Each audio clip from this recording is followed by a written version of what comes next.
Hey y'all, welcome back to our Very Bookish channel, and welcome to a summer reading vlog. I am so excited because in this vlog, Jen and I are going to read books that we either think are summer themed or that are books that we have been wanting to read for the summertime. I am super excited in particularly for today because I am gonna start reading Rules for the Summer by Meghan Quinn. I'm just starting this vlog off reading a summer romance. And I have to say, I read Just for the Cameras arc for an arc reading vlog that we did. And I was so pleasantly surprised with Meghan Quinn. I just got so, I don't want to say obsessed with that book, but I literally couldn't put the book down. I just felt like the characters were so engaging and the story that was unfolding, there was like tension and you wanted to see that tension, build up and then dissipate. And then there was like their individual storylines of these characters that I wanted to know how, their individual circumstances gets resolved. So I was like really actually surprised how much I enjoyed that contemporary romance. So I am very excited to jump into Rules for the Summer. The description of this book is kind of vague. It says like because of a dare, Theo is going to this small town. I was just sort of confused by the description. It was kind of hard for me to make out what was going on. So I am curious about like what that means. Also, I was like looking through the beginning of the book and there is a dedication in the front of the book and I just wanted to read it to you guys because it's so like heartwarming. It says, "To my mom, writing this book during your cancer treatments is the hardest thing I've ever had to do, but we choose joy in this family. I choose to make people laugh so I don't cry. I love you." Aww. I just felt like that was a very like heartwarming and very sweet dedication. So I wanted to read that to you guys. But I'm just really excited to get into this and see what's going to happen between Renly and Theo and how this book is going to work out. Just a real quick like synopsis of what I think is going on based on what I've read from the description. Theo, like I said, he's dared to do something and he ends up in this small town for some reason. And then Renly is trying to open a candy store or some kind of candy shop in this small town. So I'm not, obviously their paths cross for whatever reason. I think it says in the back that they're neighbors or they live close to each other or something. So we'll see. I think Theo is like maybe when he visits this town, he rents the house next door. But I am excited to start reading this. And of course, I'm going to update y'all when I have something to talk about. Welcome officially to our summer vlog. We are reading books that scream summer. Well, at least we hope they do. I have a problem in choosing what my books are, surprise, surprise. And I say welcome to our summer vlog. And it's been in the 50s, at least in my part of Ohio. And I think it's gonna be in the 50s for a while. So we're just manifesting summer. I say that, but I do prefer cooler weather. I even have my Salem, Massachusetts t-shirt on, which I love Salem, Massachusetts. It's the best in the fall. Anyway, I wasn't sure if I wanted to do a summer mystery or summer thriller or summer romance. I was looking at mostly romances. And I think I'm going to suggest to Amanda that we do two, because I definitely want to read a summer romance, but I remembered that I wanted to read a summery type thriller by Jamie Day, and it's called The Lake Escape, I believe. I can put it on the screen. And I wanted to read it last summer. I didn't get to it. I had an electronic ARC, which is advanced reading copy. I didn't get a chance to read it. I really want to read it. I'm going to be doing that audio, and then I want to do a physical book. I'm thinking of going to the library and seeing what kind of romance, beachy summer books they have. If I don't find one there, I might go to a bookstore, but I will take you along as I go to find my summery romance. See if we can find a good one. Hey guys, I have an update already. I feel like I just started this, but I had just started the audio for Jamie Day's The Lake Escape, and I had to DNF.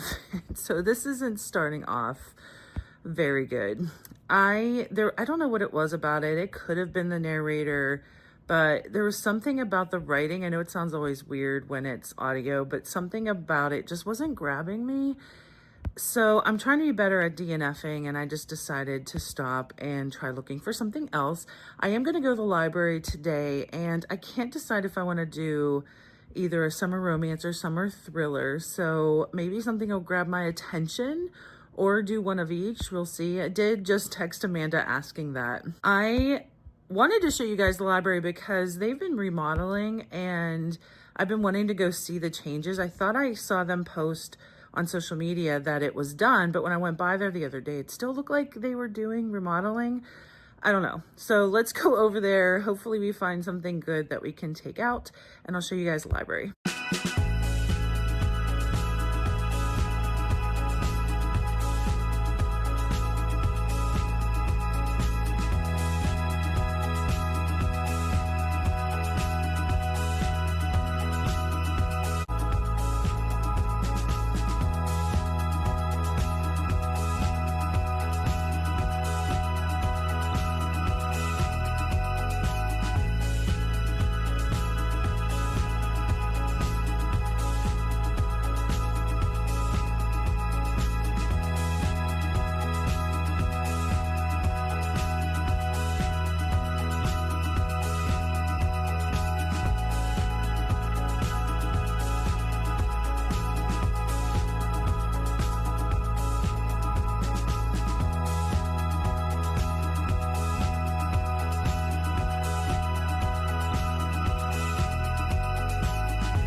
Alright, y'all, I have an update. I am currently on chapter 8, which is page 61 of 437. And just a side note, I felt like Just for the Camera was very long for a contemporary romance. Like, maybe I don't read a lot of contemporary romance, so maybe I'm looking into it too much.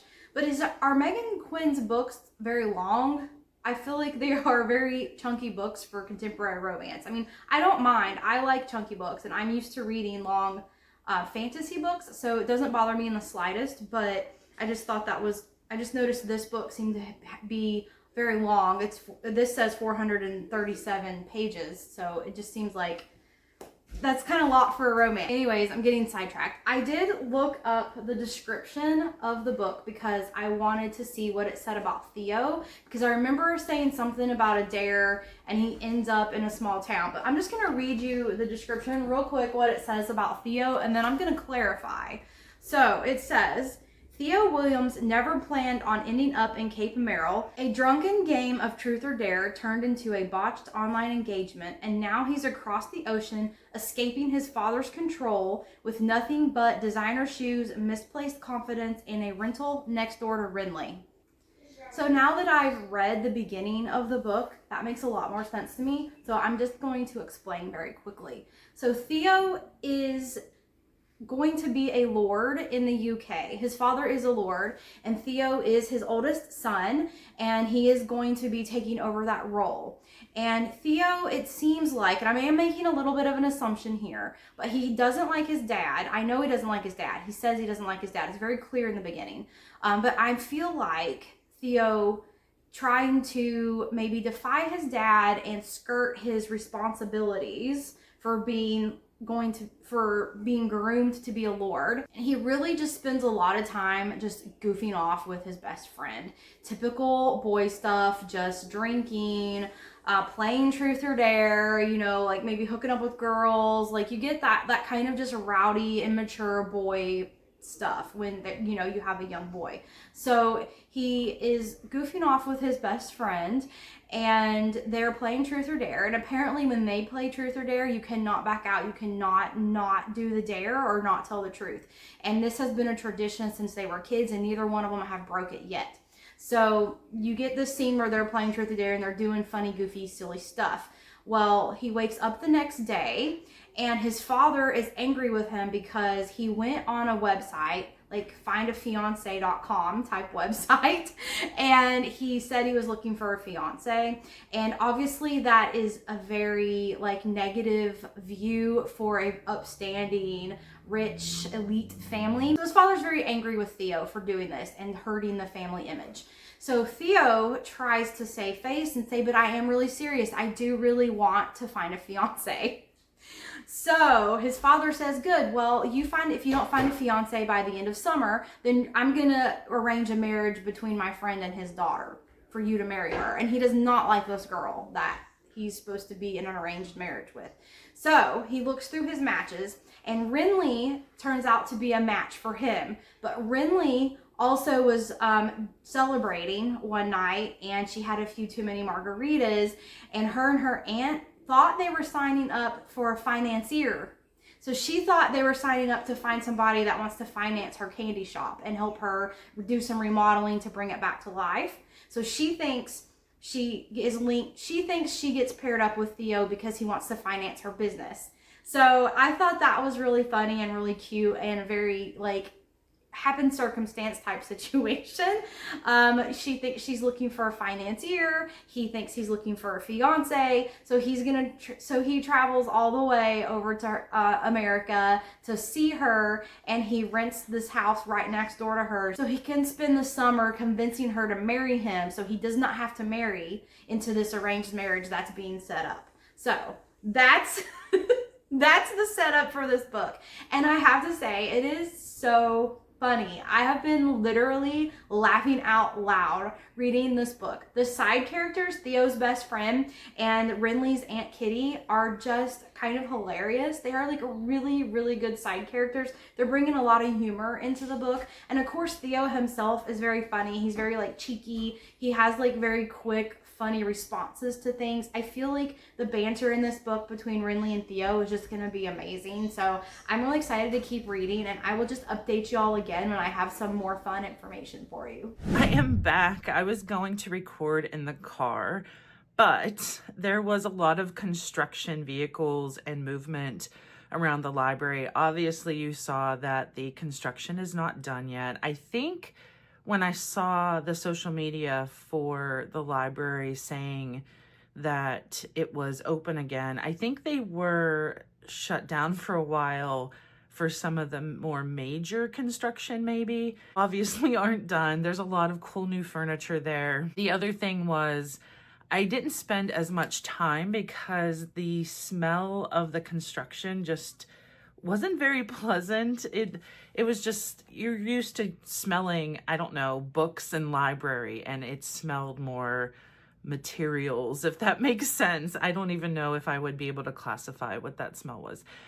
Anyway, I love getting the book page every time I am there. They also had on the inside front cover, which I thought was funny, beach reads, but I think these are newer books that are out. I haven't really heard of a lot of these, but there was a sequel to the Golden Girls one, and I still haven't read the Golden Girls one. I did get 4 really good contenders. I don't think I'm going to be able to read all 4 of these for our vlog. I did finally text with Amanda talking about how many we were going to read for this vlog. I don't know why I thought she originally just wanted 1, because she was saying 2 to 3. So I do have 4 contenders. If I end up DNFing even more, at least I have something for this vlog, because as I said in the last video, I've already DNF'd the Lake Escape, and I hope I don't have that luck again.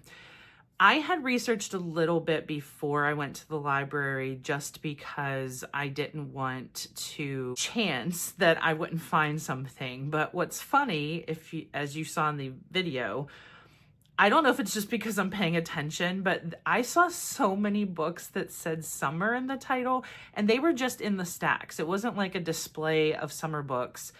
I mean, you guys saw the video, but I feel like every time I was looking, I saw another title that either said summer or seemed like summer. And I researched ahead of time one of the authors that I had my eye on from last year, because I wanted to read it, I think for a vlog, or just wanted to read it, I'm not sure, was Carly Fortune. And she seems to have the romance type, very summer vibe feel of her books. I thought it would be perfect. And the one I feel is most popular is Every Summer After. I remember hearing a lot about this book, and it sounds like the typical trope of they were young and in love, and they were friends first. It turned kind of into romance, but didn't exactly go as planned. They end up separating, leading different lives until they're in their late 20s, early 30s, I think. I'm not sure how many years go by. It might just be in their 20s. And she has to go back home. She had been avoiding going home, and she goes back home because of a tragedy, and she ends up reconnecting with said love interest. And this one, I haven't heard as much about. I think it came out last year, but also has very summer vibes. From what I read on the inside cover, sounds like another like love interest plot. Not exactly they came together when they were younger and then, you know, as they're older, end up seeing each other again. This one sounds more about just a romance. Those are 2 big possibilities. I'm definitely going to read this one. I don't know if I'll get to this one, or if I don't end up liking her writing, I doubt I would try and read this one. Definitely a romance should be happening in this vlog. And the other, which is I wanted to do a summer thriller. There was one that I had looked up when I was trying to research summer, and this one was one of the ones that came up. I haven't read Lucy Clarke. I had not even heard of this book, and the inside cover kind of grabbed me, because just when I was looking, I just put into Google like thrillers that take place during the summer. This is one of the ones that came up. I didn't read a synopsis. I just went to see if the library had it, and they had it. And it says, one of us is a liar, one of us is a stranger, one of us is a cheater, but which one of us is a killer?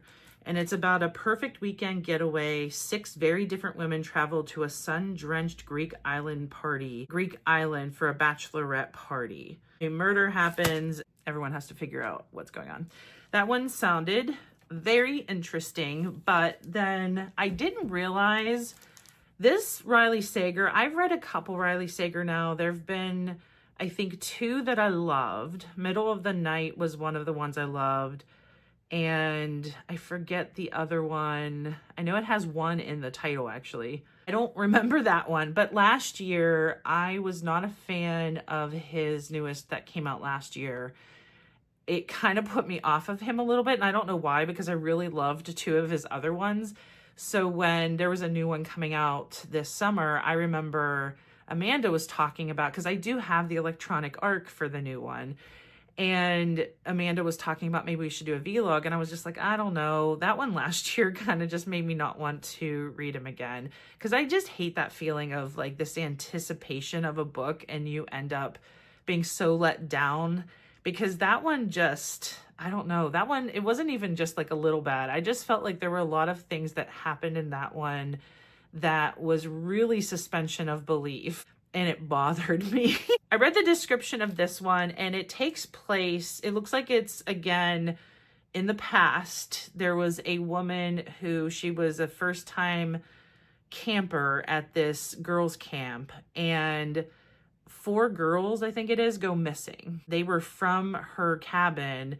She sees them leave the night that they disappear. And then this is years later is where the story ends up picking up.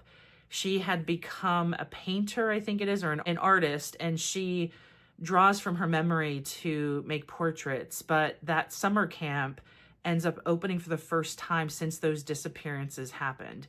So I don't know why I don't feel like I have known about this one from Riley Sager. I have heard, obviously, of Final Girls, and The House Across the Lake is the one I feel like everybody talks about and they're really divided on in terms of people loving it or hating it. Since this had a summer vibe, I thought this would be the perfect chance to read Riley Sager again, and maybe it'll put me in a mood, if I like it, for his new one, and maybe we can do a joint ARC review for the new Riley Sager. I think it comes out either August or September. I can't remember now.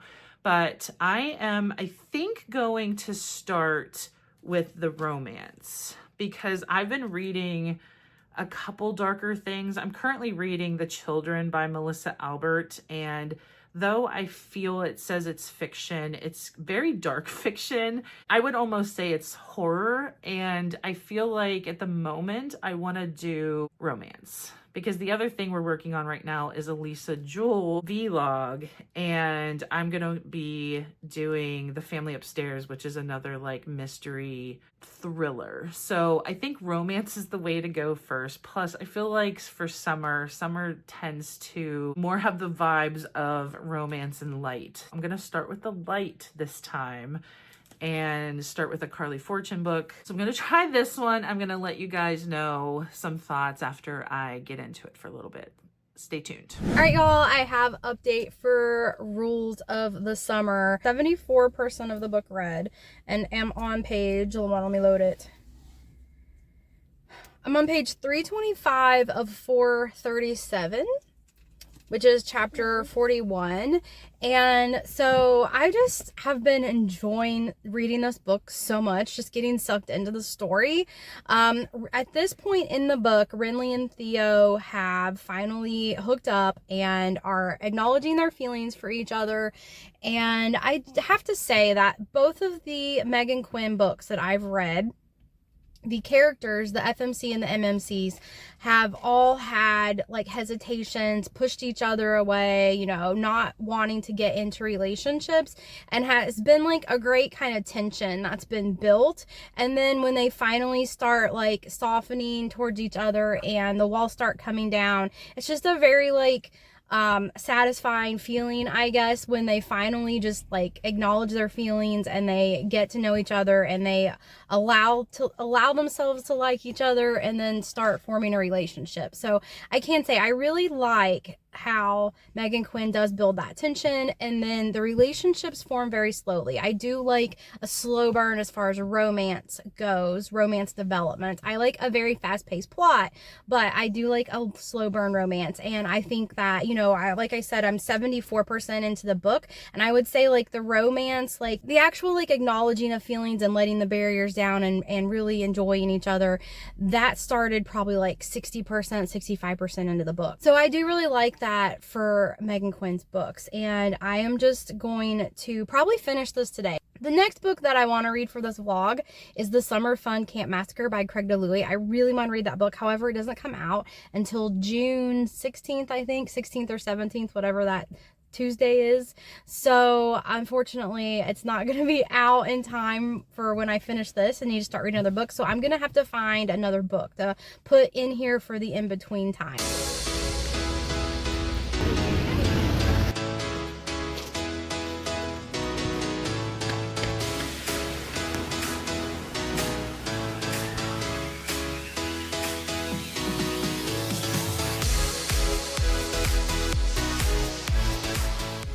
Alright, so yeah, none of the books that I had on hold were summary, but I'll just show you which ones I got real quick. I got Beautiful Savage. This is the second book in a duology. It's 2 standalone novels. They're dark romance by the Twisted Sisters.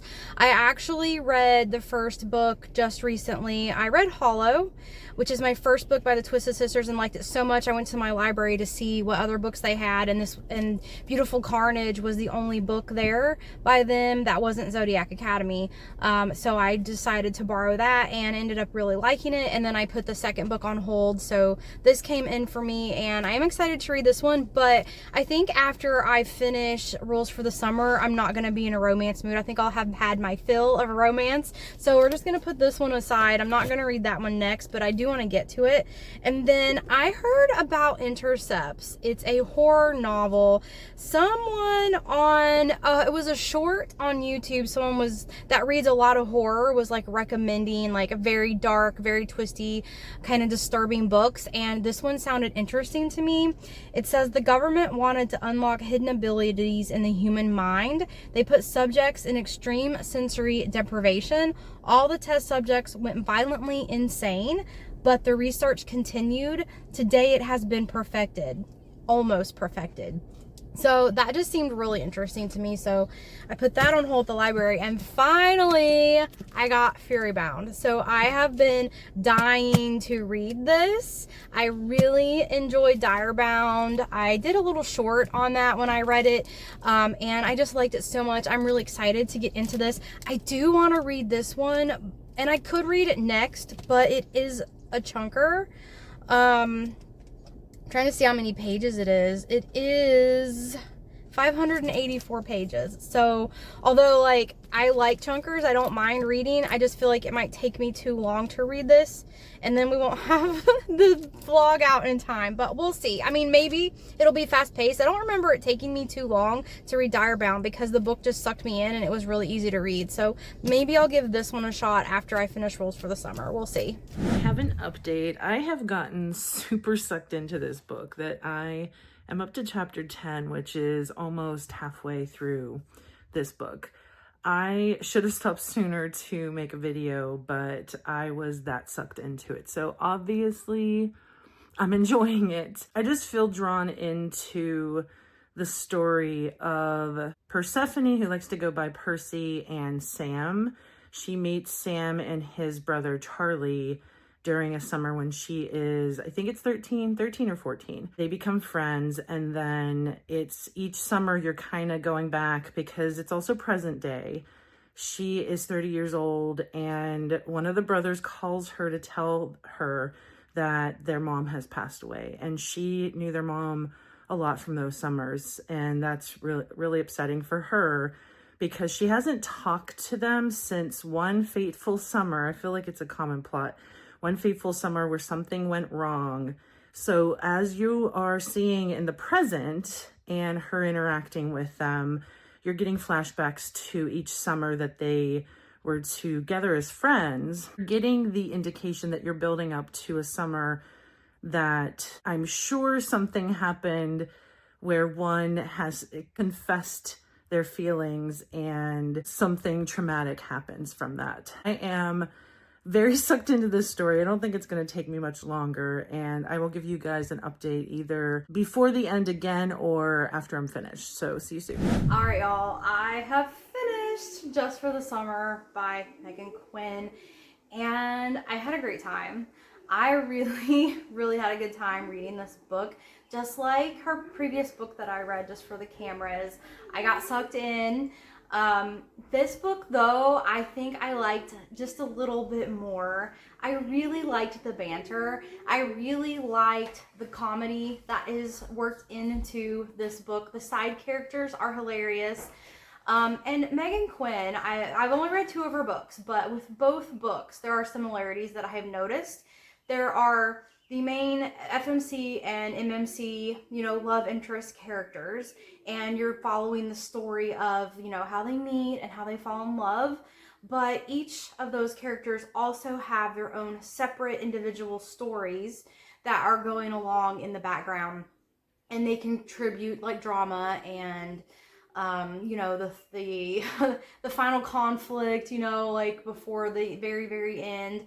So I've seen that formula in both of those books, and I enjoyed it a lot. I think I'm going to give this book 4 stars. The only thing I think that's holding this book back is, although I did love Theo, the MMC, I just felt like, for me, I need like an MMC to be like very manly and very like protective. And there is a point in this book where he does like stand up for Renly, and I really enjoyed that. But there's also a lot of talk of he has very soft hands.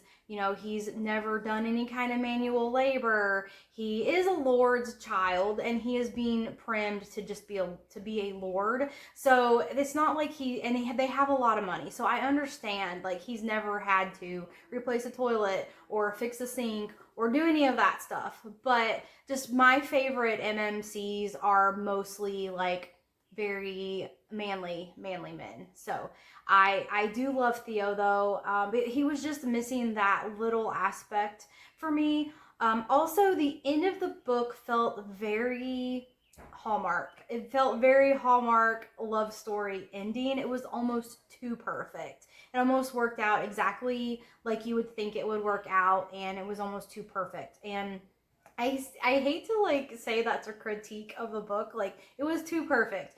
But what I mean by too perfect is it was just very too like laid out, very, oh, I don't know what I'm saying. It just felt too convenient, I guess, is a better word for it. So those were just my thoughts on this book. But I really had a great time, and I'm definitely going to be reading more Meghan Quinn in the future. Not right now, though, because I'm done with romance. I've had enough contemporary romance for now. So maybe in the fall or something, I'll try to pick up like a fall romance read or something. But for now, I'm going to move on to my second book. And conveniently, this came in the mail yesterday, and it is The Tarot Trials by Katee Roberts. Never read this author before. She is most well known for very, very, very, very spicy, I would say smutty romance books, and that's not really my thing, so I have never read her. The most popular book of hers, I think, or the one that comes to mind to me that I've seen a lot of, is called Neon Gods. So a lot of people have read that. She is very well known, so I believe, there's standing that she is arguably a very good author because a lot of people read her books. This book, however, is a fantasy book, and I did read this little letter that she wrote. I'm just gonna read it to you guys, maybe like half of it, so you have an idea of why she's writing this book, because I think this is pretty cool. It says, "Dear reader, sometimes you have to do the thing that scares you. Take that ambitious swing, even though your imposter syndrome is incredibly vocal that it's not going to work out. My ambitious swing is the Tarot Trials. As a reader, I cut my teeth on fantasy. It was the genre I loved most of all, whether it was craving the feast described in Brian Jauch's Redwall series, or staying up all night reading The Wayfarer Redemption by Sarah Douglas. You could call fantasy my first love, to the point that the first book I ever wrote was a very unfortunate portal fantasy that will never see the light of day. It took me 15 years as a published author to finally get back to that first love, and it couldn't have been any other book but this one." So this is not a like spicy smut. Well, I don't know if it's spicy. It might be spicy, but it's not like her typical romance kind of smutty books that she's written. Is a fantasy forward book. And even like reading further in this letter, there is a small short description of this book. And it doesn't mention any kind of love interest, or it's not giving me any like love, any specific person like love vibes. So I'm feeling like this is very fantasy forward, and I am just dying to read it. Y'all know I love trials. I know nothing about tarot cards though, so this should be interesting for me because I'm probably gonna miss a lot of the innuendos because I really don't know anything about tarot cards, but I do love a good trial in a book. So let's just get started on this one and see what Katee Robert has to offer me. Okay, so this is kind of cool. Before the chapter, it looks like there's a little snippet of information that's included about the tarot trials, at least this first one. But I do love that. I do know in Fourth Wing, in the beginning of all the chapters, there are little like bits of information, and I really like it when authors do that in the book. And there's also little little designs on the chapter. I also like that too, just the little touches. I think those are cute.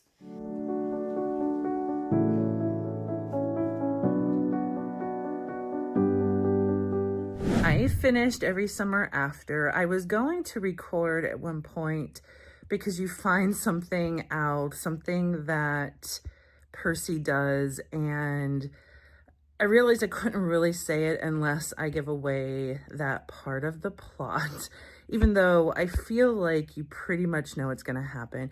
And it did remind me of a YA series of books that they did, I think, a Netflix series on. I didn't read it, but it felt, from what I've seen, a lot of people talk about this series online, it felt like it might be very similar. And I'm trying to remember the series. It's by Jenny Han, and it's called To All the Boys I Loved Before, I think. I think that's it. Anyway, I feel like even saying that probably gives away what Percy ends up doing. I did enjoy it. I did feel that the ending was a little rushed.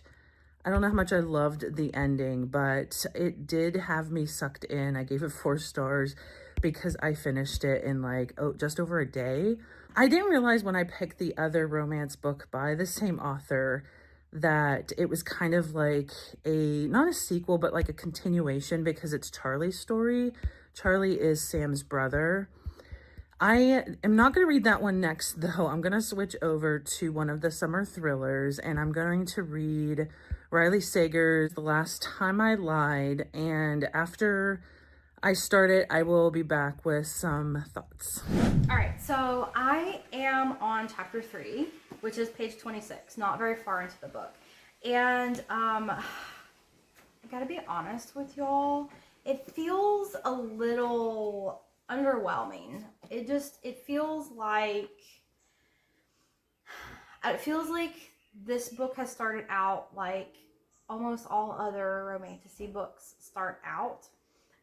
You're following Kestrel, and she is a young adult, and she wants to compete in these tarot trials, but she comes from a very poor part of this society, which is an area they call the dregs. I will say though, the world that's being built is very interesting to me, but she lives in this part of the world called the dregs, and it's a very poor section of town, lots of poor people, they have nothing, food is scarce, all of the typical stuff, and she has a dream of winning this tarot trial to be one of the 5 people that win that form this sort of clan, and the gods that they represent in this trial, if they win, will grant them powers, and they can use these powers to make decisions and sort of shape the society as a whole. And she wants to get these magical abilities and this political power that she gains from winning this to help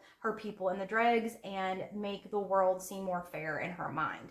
So that's very standard. There's also a revenge arc in this book. Her mother won the last trials. She represented the moon, and she won the last trials, and then she was executed for treason. But Kestrel obviously doesn't believe her mother actually committed treason, so she wants revenge on these people that were involved with her murder. So that's the second reason why she wants to be in these trials. So pretty standard. It feels just a little underwhelming because it just seems like I've read this beginning so many times before. But I am going to keep reading and see what happens and follow up with you. I am at the part where they have come to the culling, and the culling is the very first part of the trials where hundreds of people compete to be one of the 22 that are selected to compete in the trials. So there's the culling and then there's the trials. The culling's the first part. And based on what has been said about the culling so far, it's just a bloodbath. Like, pretty much you have to kill people to get your spot in. So I'm very curious to see how this is going to work out, because Kestrel's really not giving me killer vibes. She's really more docile. I want to say docile, because she does say she's been training for this, but she just seems just more empathetic to be a killer that you would normally see in one of these books. So we'll see, but I'm going to keep going and I will update y'all when I have more to say. I have an update for The Last Time I Lied. I'm about 100 pages in, and I am really glad I picked this one because it is definitely giving like summer camp, you know, those Friday the 13th movies where I feel it's very much a summer vibe, but also super creepy. So I feel like I did a great balance of romance versus thriller. And I don't think it's going to be as creepy as Friday the 13th. Well, you never know. It might be.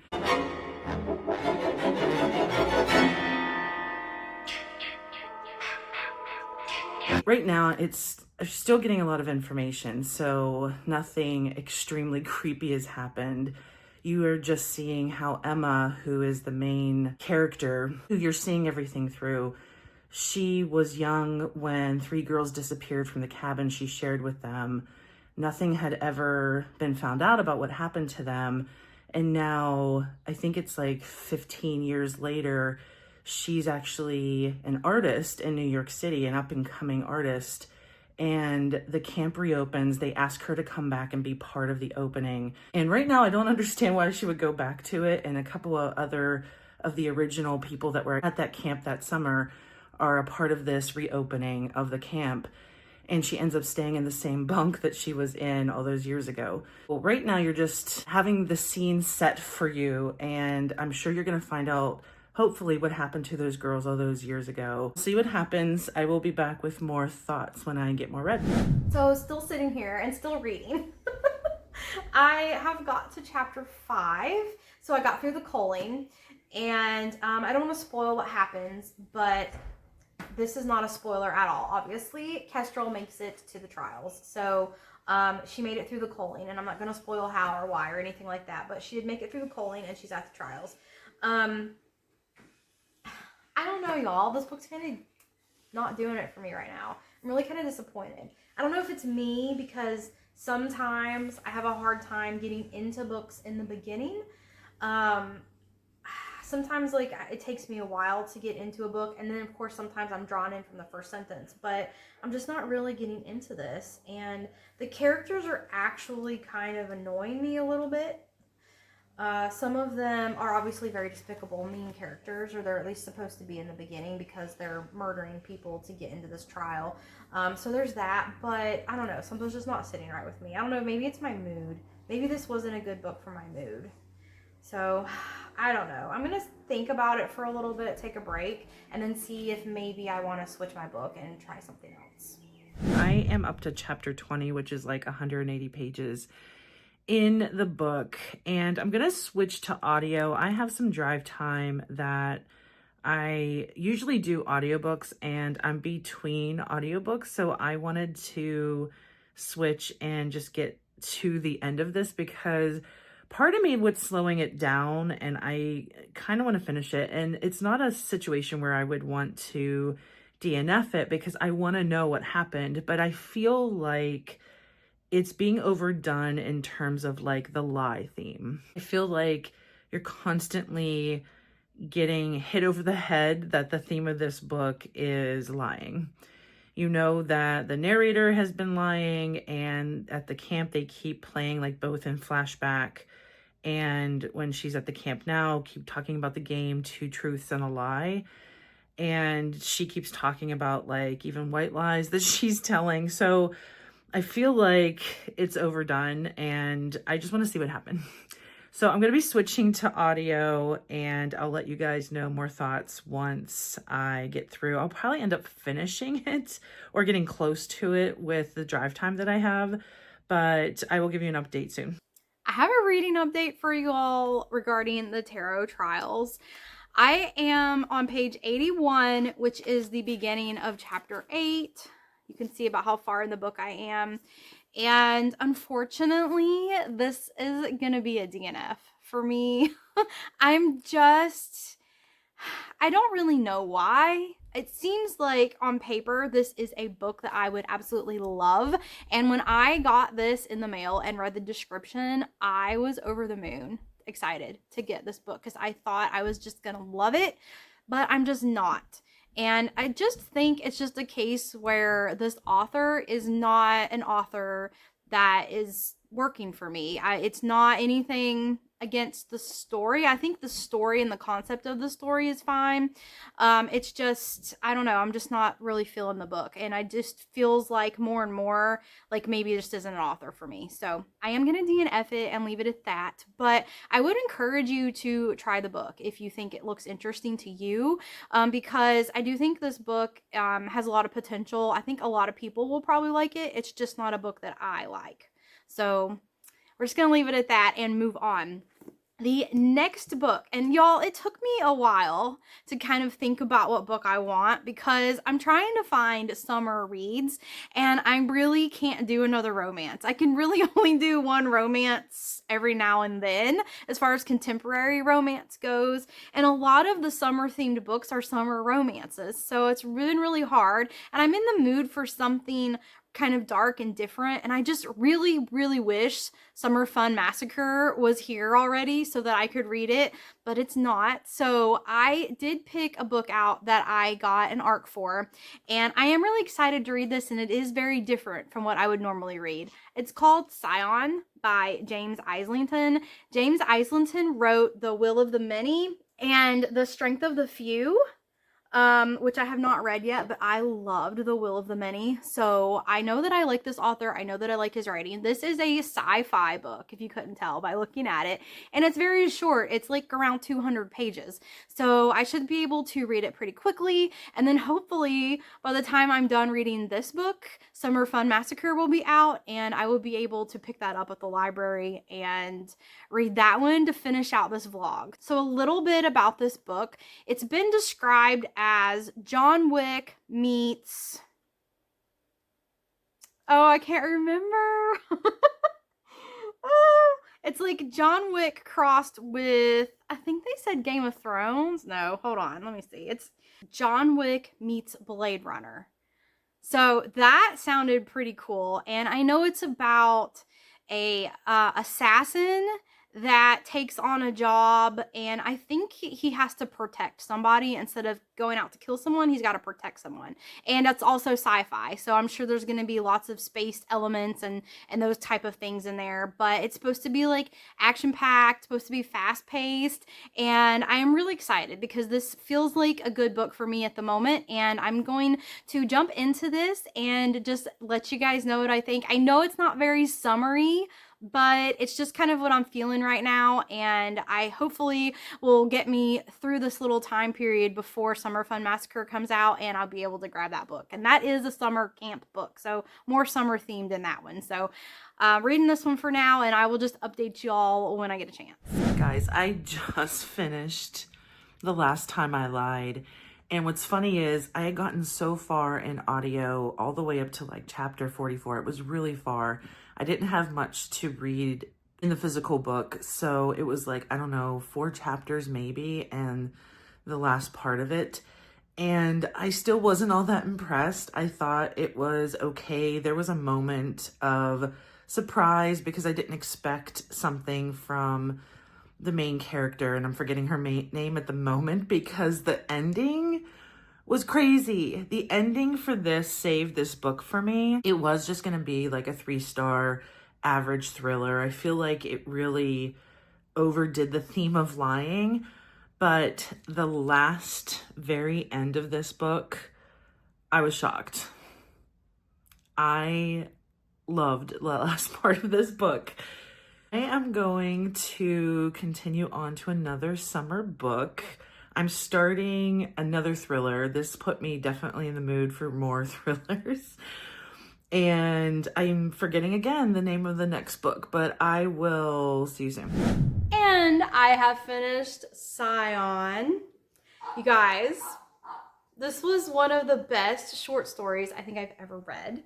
I thought it was so fun, so entertaining, nonstop action, and y'all, the ending of this book killed me because there is something that's left unanswered and it's on purpose. So there's a reason for it. It's on purpose, but I need completion. I need all of my questions answered. Guys, if you gotta read the end of, you gotta read this book just to get to the end and just tell me what you think, because I can't. I just can't. This book, it was really good. It was, like I said, very fast paced, nonstop action, very entertaining. I didn't want to put it down. At the ending though, when I read the ending, I thought this can't just end like this. No, there's gotta be more, but there's not. You just go straight to acknowledgments.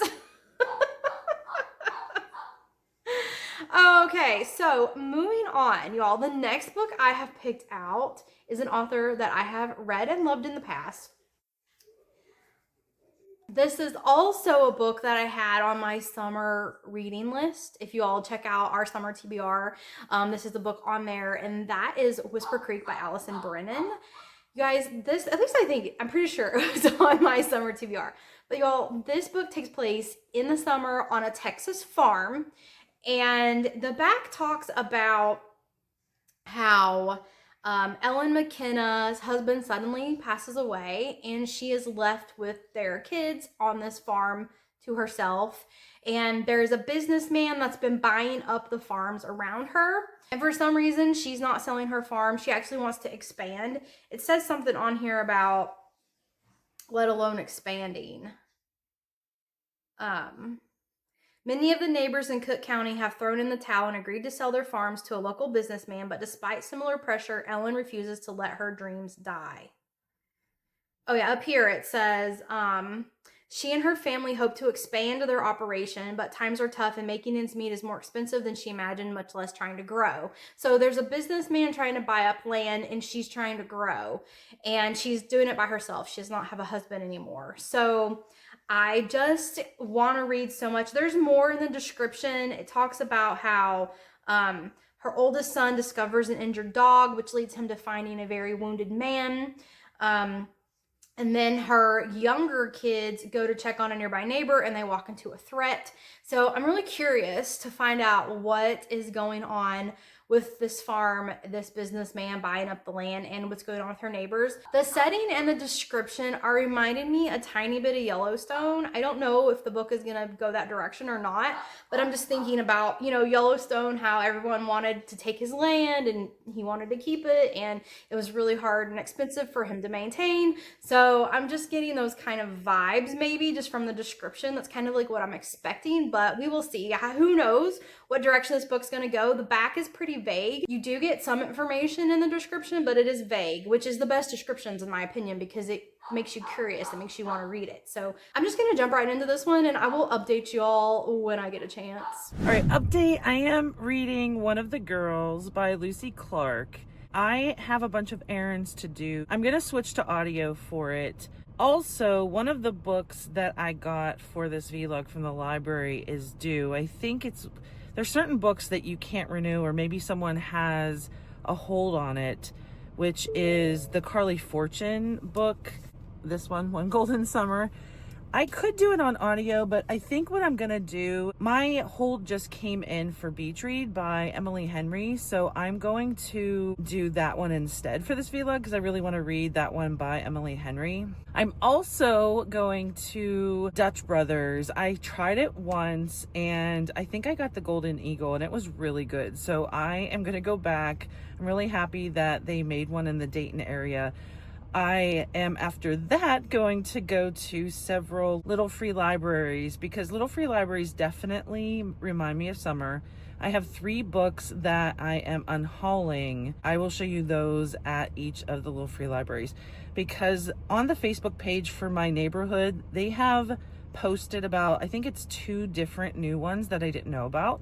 So I want to go check those out. I'm going to take you guys with me. It's a perfect summery type day, perfect for this vlog. Let's go do all these errands.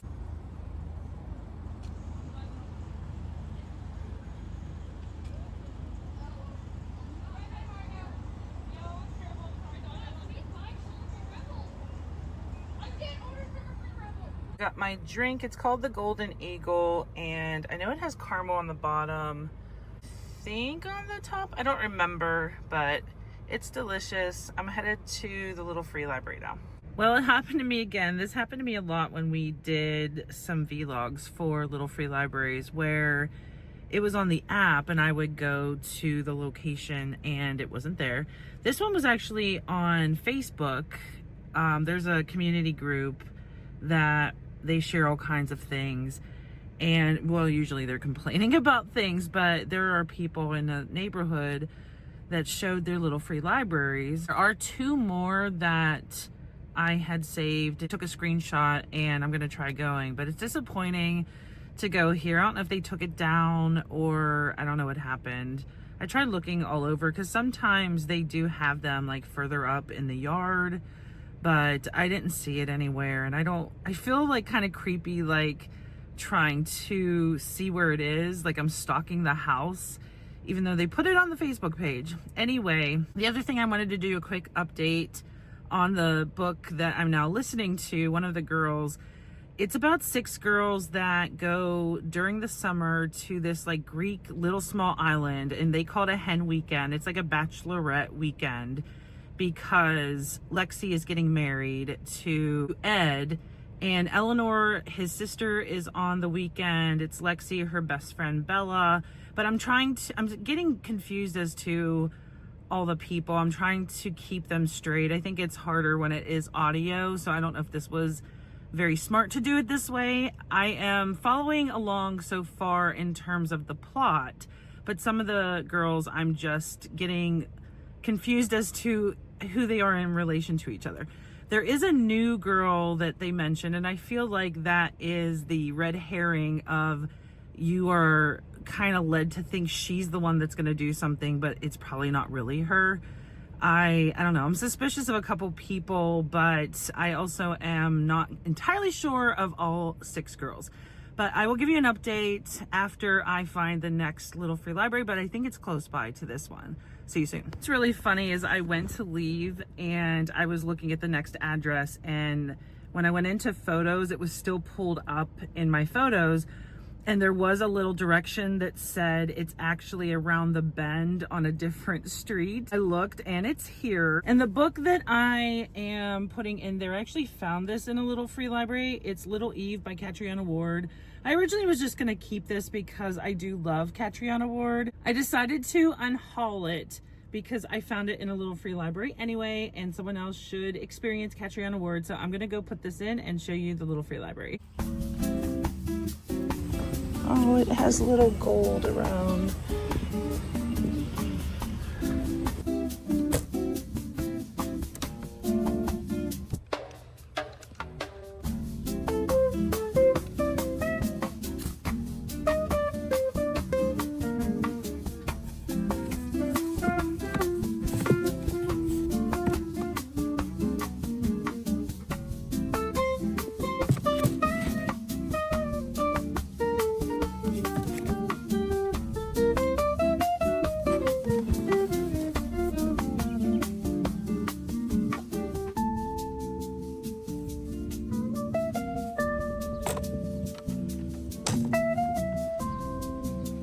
Such a gorgeous day out here. I am glad that I ended up finding it.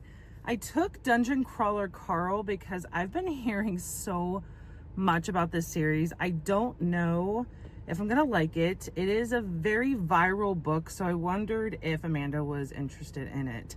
So I'll have to talk to her about it. I do plan at some point to try this, and I was happy to get it because I don't have it. I'm gonna see where the next one is, and I will see you guys then. I just pulled up. I've been to this one before, and it doesn't look like there's anything in it, but I will show you guys anyway. And I am giving an arc that I never ended up reading, so someone else can read it.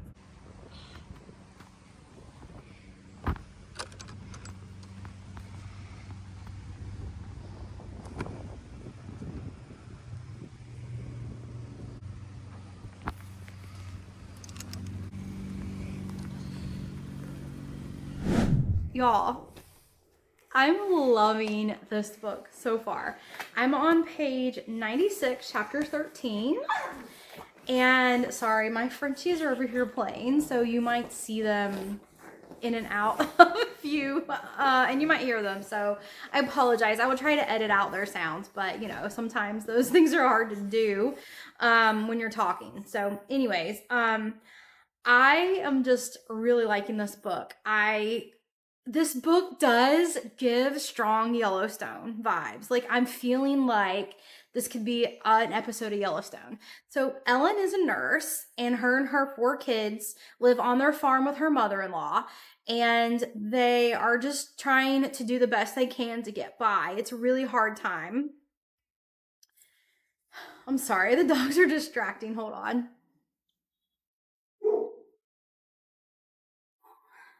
All right.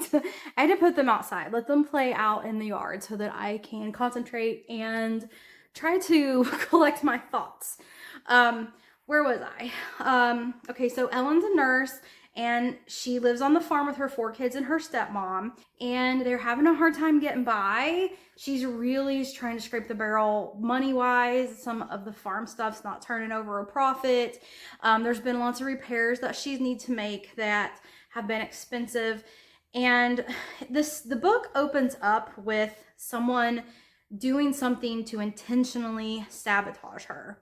And I'm just thinking that this land developer that you learn about on the back of the book is obviously he's behind it, because it's very obvious in the beginning he's behind it, because the guy that's doing the sabotage is talking about how he's doing this to make things financially very, very bad for them, so that they're forced to sell this land. So they own thousands of acres, and there's a 200-acre plot that this developer needs to buy. You don't know why he needs to buy it, but he says he has to have that plot of land. He's bought all the other land, and this little 200-acre plot will connect his land that he's bought. So he's trying to put a lot of pressure on her to sell the land, and she doesn't want to. So the kids are also very fun and very interesting. They're very independent kids. They have grown up on this farm. They have 4-wheelers that they use to get around the farm. They have walkie-talkies that they use to communicate with each other. They take care of the animals. They repair some of the buildings, just the general upkeep. They're very savvy kids as far as farm savvy kids, very independent. And the youngest one, I think, is 10 years old, and he's doing things that I'm thinking there's no way at 10 I would be able to do, because I didn't grow up on a farm. So it's just, the kids are very interesting. They're very independent, very strong characters. And I am just really, really liking it. I have so many questions, and there's one question in particular. There's one thing I'm keeping in the front of my mind, is her husband's death. It says that he passed away in an accident, and she's in her 40s, I think. So her husband was pretty young. They were in their 40s, so seemingly too young to just pass away from health issues. So he was in an accident. There's not really that much information. It's not been mentioned much other than that. And I'm starting to think that these land developers are behind the situation that led to his passing away. I don't want to jump and say that they specifically killed him on purpose, but I want to say that they've done something to create the scenario for some accident that he's passed away in, because there's just not many details around it. And I think we're going to get those later.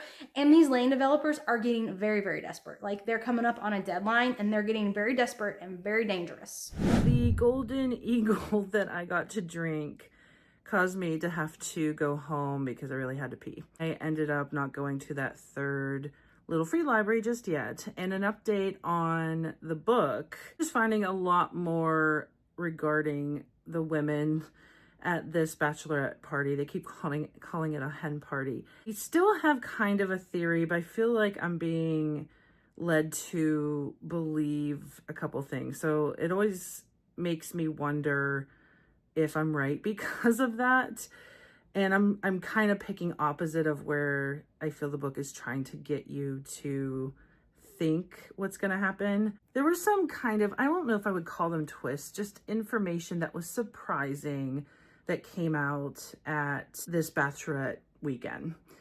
And I don't know. I don't have much to go because I had been out for a while, and I want to say I have like 50-ish pages left. I will probably finish that soon. And then after that, I am going to, I think I already said that I have the audio for Beach Read by Emily Henry. And that'll be the last book for this vlog. I will come back to you tomorrow if I don't have anything to record tonight when I'm finishing one of the girls. And unless something crazy happens at the end. And then tomorrow I will pick up and go to another free library or two. Try not to make this vlog too long, and I'm sure we will be doing a little free library vlog at some point. But I will see you guys tomorrow for all of that fun.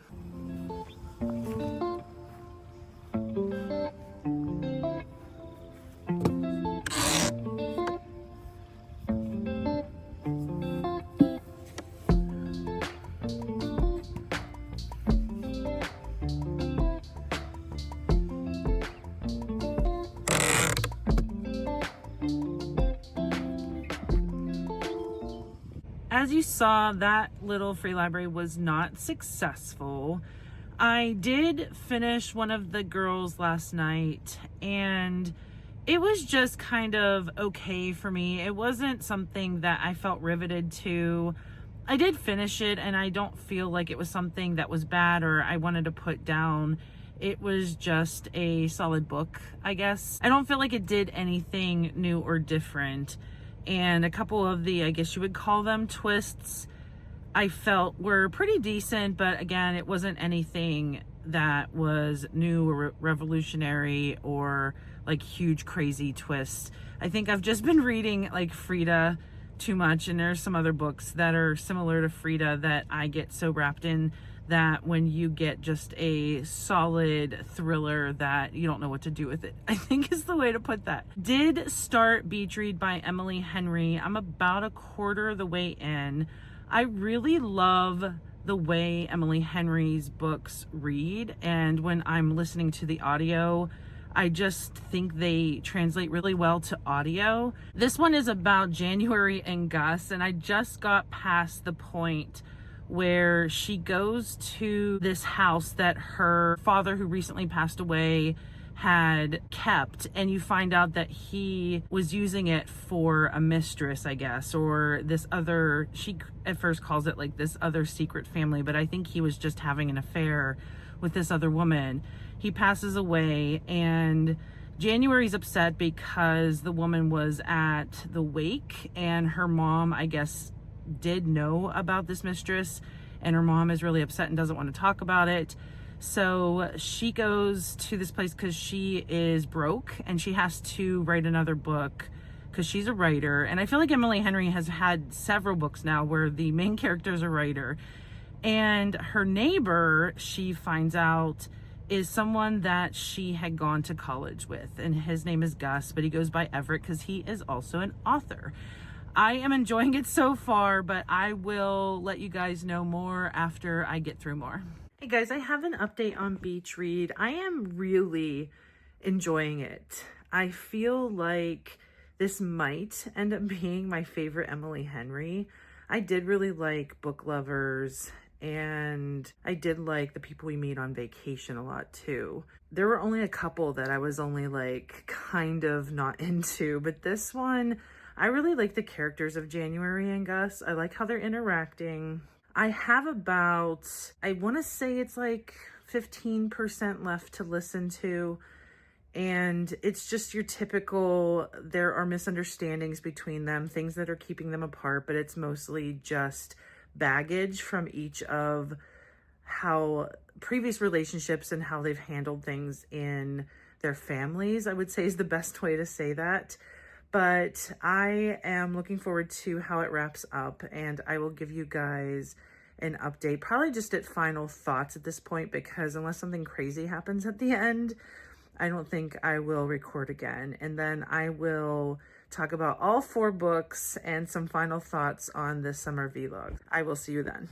Y'all, it is already time for a wrap up because I have finished Whisper Creek. I devoured this book. I liked it so much. I don't even know where to begin. So definitely, like, you don't really get Yellowstone vibes from the cover, but definitely Yellowstone vibes, like I told y'all about. There's a lot going on, but really easy to follow. It kind of reminded me a little bit of Charlie Donnelly's books, because in his books, it's very complicated plot, very complicated characters, lots of detail, but you still can easily follow what's going on and keep track of who is who. The same in this book. I just couldn't take my eyeballs off of this book, and I read it fairly quickly. It was a quick read, and I don't know what else to say. I mean, I've told you a lot about the plot, so you know what this book is about. I've told you how I feel about it. I don't know how much more detail I want to go in, because if I say more, then I feel like I'm going to give some things away about this book. I just want to say, if you're looking for a good mystery summer read, I would definitely pick this one up. There are darkish characters, but it's not a dark book. It's also definitely not like flowery, light-hearted book either. It's just a really great mystery, and I enjoyed this book so much. I can't wait for Allison Brennan's next book. I need to take a look into her backlist, because I feel like she's an author that I'm gonna really like most of, if not all of her books. I did read North of Nowhere from her a long time ago, and then I was lucky enough to get this arc, so I've read this book by her and I want to read more. From what I can remember, I really liked this book more than North of Nowhere, but North of Nowhere was also really good. So if you guys have read Allison Brennan and you have any recommendations of any of her books that you've loved, please let me know in the comments, because I will definitely look into those and try to get my hands on a copy and read them when I can, because this really was a great book, and I really highly recommend it if you like mystery thrillers. So that is it for me. I read Whisper Creek, obviously, which you guys just learned about. I read Rules for the Summer, and I read Scion on my Kobo, and I really enjoyed all 3 of those books that I have finished. So let me know what books you guys are reading this summer, what's on your radar, if you have any recommendations for me, or you think you know any books that I would like. I'm always open to suggestions, so please just comment down below, or if you don't want to leave a comment, if you're a little bit shy, that's fine. You can throw some emojis down there, just let me know you got to this part of the video, and you can email us if you have anything to say. Our emails are always listed in the description. I am back. I did finish Beach Read. Some very emotional pieces at the end. I did really enjoy that book a lot, and I was happy I chose that one instead of, I mean, the other one might have been a good book too, by Carly Fortune, but I am glad that I chose that Emily Henry book.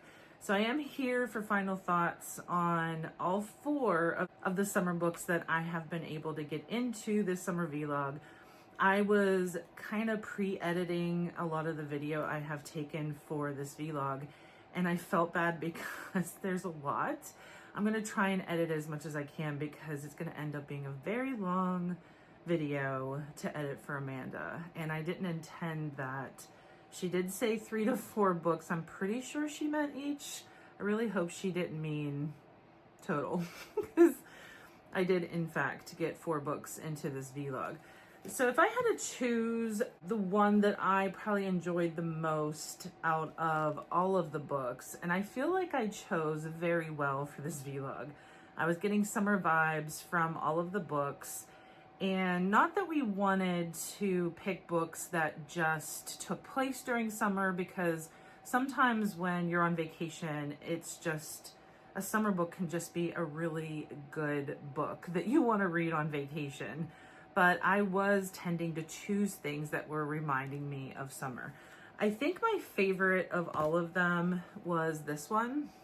I just enjoyed this Every Summer After a lot. I felt like it was the perfect like beach read, vacation book, perfect getaway type of novel to get lost in. And I really like the characters in this one. I would say a very close one, though I wasn't feeling it the whole time. But there were many pieces of this Riley Sager book that I loved. I loved that it took place at a summer camp. I love some of the twists and turns, especially at the end. And that final twist was just, to me, it turned this book around because it was just going to be a 3. I feel like it overdoes the lying theme by far. I wish he wouldn't have done it that much, but I did really enjoy it, especially at the end, and it did give me summer vibes. And one of the girls, I wouldn't say it's a bad book. It just was just like a typical thriller. I don't feel like it did anything above and beyond, but there were some very interesting twists. It does give you a summer feeling because it is a very sunny, beachy locale in Greece on an island, and I feel like it has the right dose of like thriller and twist along with it if you're looking for more of that. I think the 2 romances that I picked were definitely in the theme of summer, and Beach Read by Emily Henry is just, oh, I think it is my favorite book by her now. It is always hard to choose a favorite book because it depends on mood, at least for me, because I'm a mood reader. I did have a lot of fun doing this vlog. I loved going to the library and picking out books for this. I didn't realize how many I was gonna want to read just based on looking for summer vibes books, but I do feel I chose very wisely for this vlog. I am looking forward to seeing what Amanda chose, and I'm gonna feel bad if she only does 1 or 2 books because you would have seen me a lot more, and I apologize for that. Thanks guys for watching everything that's going on with our summer vlog. I feel like a lot of little free libraries for you to look at, and I'm really hoping that Amanda and I at some point in the summer do a little free library vlog. If you want to see that, please put it in the comments and let us know if you want to see that. We have a lot of vlogs coming up, so keep your eyes out for content and hit subscribe so that you get notified whenever we put some content on our channel. And also let us know what you would love to see on our channel. I want to hear some opinions out there. Thanks so much guys, and until next time.